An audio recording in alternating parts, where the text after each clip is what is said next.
The US clearly now has very little confidence that the Afghan government and its security forces can actually protect the capital of Kabul. So, on one track, the State Department says it's going to start pulling out more of its personnel from the embassy, and it has enlisted the Pentagon to send troops in to help provide security at the airport, help provide support, and the Pentagon says perhaps even help with the airlift itself. So, the Pentagon says roughly 3,000 American troops from some infantry battalions are going to deploy to the airport in Kabul to help provide that. It's going to great pains to say these are not combat forces per se. They are not there to wage war. They are not there to try to beat back this Taliban offensive. They are purely there to help the U.S. get some of these civilians out of the way as the Taliban continue what's essentially been a small scale takeover of the country over the past week or so.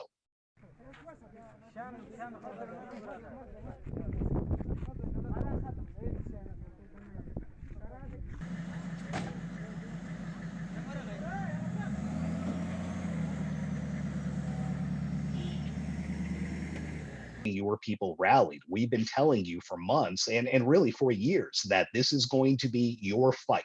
We have poured 20 years of training and equipping and lost more than 3,000 American lives into getting you ready for this, and you should be better prepared for this. So there is a lot of surprise in the Pentagon, at the White House, and elsewhere that while the Taliban were expected to make gains, the speed of those gains and just how quickly these provincial capitals have fallen over the past week, that was not expected. The US did not predict that it would happen quite this quickly.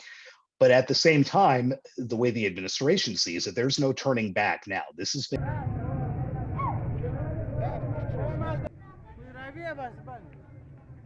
the US has been slowly pulling its embassy forces out of Afghanistan since April. It just now wants to speed it up. So it's again going to great lengths to kind of dispel that notion that this is going to be helicopters landing on the roof and troops rappelling down and pulling people up and flying away quickly. This is all designed to be more orderly. The State Department clearly trying to explain it as this is just continuing the drawdown, and we're speeding it up a little bit because of what the security situation is. This is not a you need to set fire to your papers and burn your hard drives and break your computers and quickly get out of there. But the question was asked at the Pentagon that it seems odd that you're on the one hand slightly downplaying it.